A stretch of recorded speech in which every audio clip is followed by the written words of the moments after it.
The American Express Gold Card has become somewhat of a controversial and hot topic over the past year or so, with the annoying monthly statement credits, the lack of significant travel benefits, and the availability of cheaper alternatives like the Capital One Savor One, sparking debate on whether the Amex Gold is actually still worth it. So in this video, I'm going to go over why you should not get the American Express Gold Card unless you can handle these 5 important things. To start with, the most controversial benefit on the American Express Gold Card is going to be those incremental monthly statement credits, as you'll get a $120 Uber credit and a $120 dining credit, which are both going to be split up into $10 monthly statement credits. And technically, if you're able to get the full value from those credits, you get a total value of $240, which would reduce your effective fee from $250 down to just $10. But this is where the most amount of controversy comes into play with the Amex Gold Card, because those credits aren't exactly easy to maximize. Basically, that Uber credit can be used for either Uber Rides or Uber Eats, and that dining credit can be used for a couple different restaurants like Shake Shack or the Cheesecake Factory, but most people use it for Grubhub. So let's take the most common scenario that most people are going to use those credits for one meal on Uber Eats and one meal on Grubhub every single month. Well, especially when you order food through a food delivery service like Uber Eats or Grubhub, there's always going to be added taxes and fees that are always included, to where even if you utilize a strategy like ordering that food for pickup,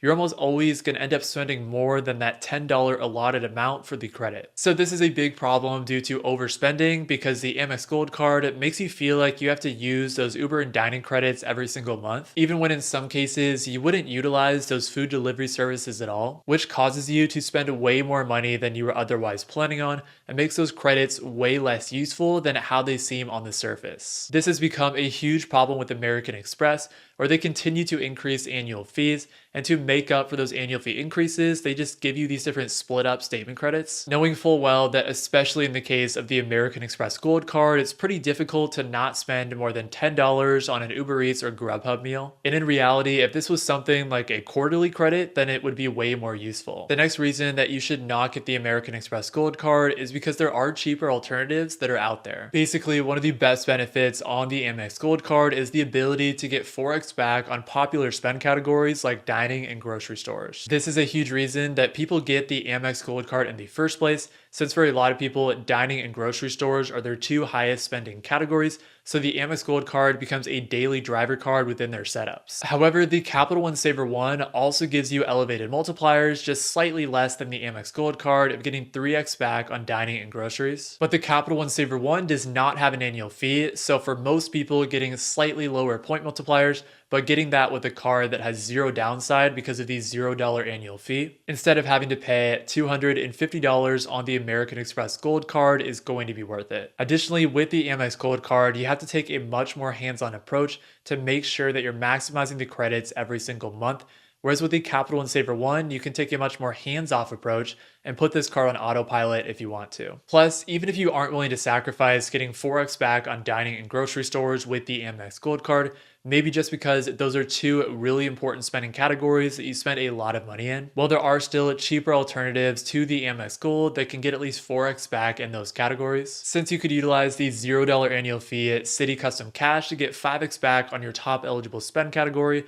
on up to $500 spent every billing cycle. And then you could utilize restaurants or grocery stores as your top spend category to get 5x back in one of those categories every month. Additionally, another cheaper alternative would be the Amex Blue Cash Everyday, which has a $0 annual fee during your first year, and then a $95 annual fee every year after that. The Amex Blue Cash Everyday would actually give you the highest multiplier for grocery stores, since you get 6x back on grocery stores and up to your first $6,000 spent every single year. Ultimately, the Amex Gold Card can be a great option to get 4x back on dining and grocery stores, but it's just important to understand that you do have options, because there are cheaper alternatives that are out there that will give you similar multipliers for a much lower annual fee. The next reason that you might want to avoid the American Express Gold Card is if you travel internationally. The main reason for this is because, first of all, American Express is just not taken internationally very often. I traveled to Panama and Colombia a couple months ago, and pretty much every restaurant that we ate at only took Visa or MasterCard. And I think pretty much the only restaurant that we ate at that actually took American Express was the Hilton Hotel that we were staying at. Obviously, this can depend on where you travel to, because I love traveling to Latin America,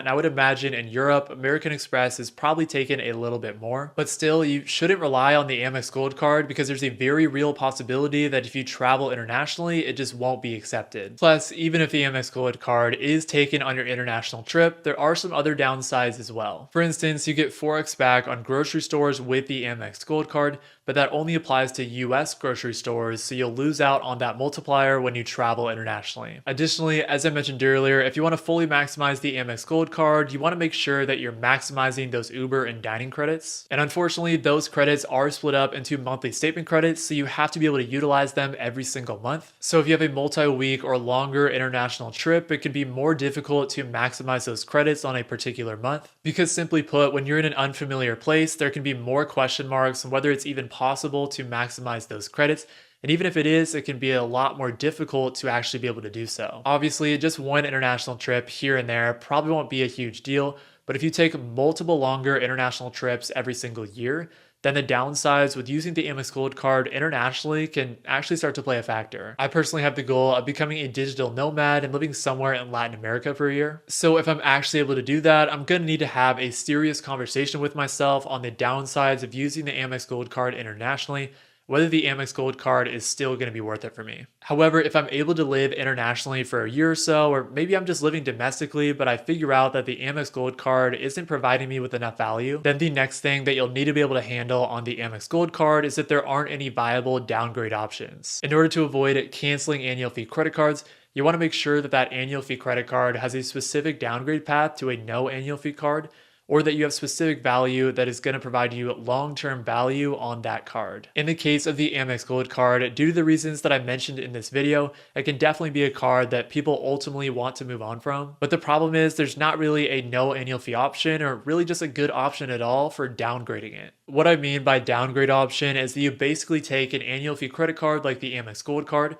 and then you downgrade that card to a card that either doesn't have an annual fee or at least has a much lower annual fee, to get rid of the downside of paying that high annual fee. With Chase, there are a lot of downgrade options that exist. So for example, you can downgrade annual fee credit cards like the Chase Sapphire Preferred or Chase Sapphire Reserve into no annual fee Chase Freedom cards. But with American Express and with the Amex Gold Card specifically, your main downgrade path is to the Amex Green Card, which still has a substantial annual fee of $150, and isn't a long-term viable option for a lot of people, since the main value is a Clear Plus membership, and you can get access to Clear and that membership with a lot of other credit cards as well. So the lack of a viable downgrade option, especially one that does not have an annual fee, just makes the Amex Gold Card way less flexible and puts more pressure on you to make sure that you're getting value. Okay, now before I get into the next important factor that you must consider, if you've been enjoying this video so far, then do me a huge favor and hit that like button and subscribe down below, because it's a free and easy way to help support the channel, and I would really appreciate it. Finally, the last reason that you should not get the Amex Gold Card is because American Express points are not flexible. To provide some context, with Chase, you're gonna get 1 cent per point when you redeem your points for cashback, the ability to get a 25 to 50% boost with the Chase Sapphire Preferred or Chase Sapphire Reserve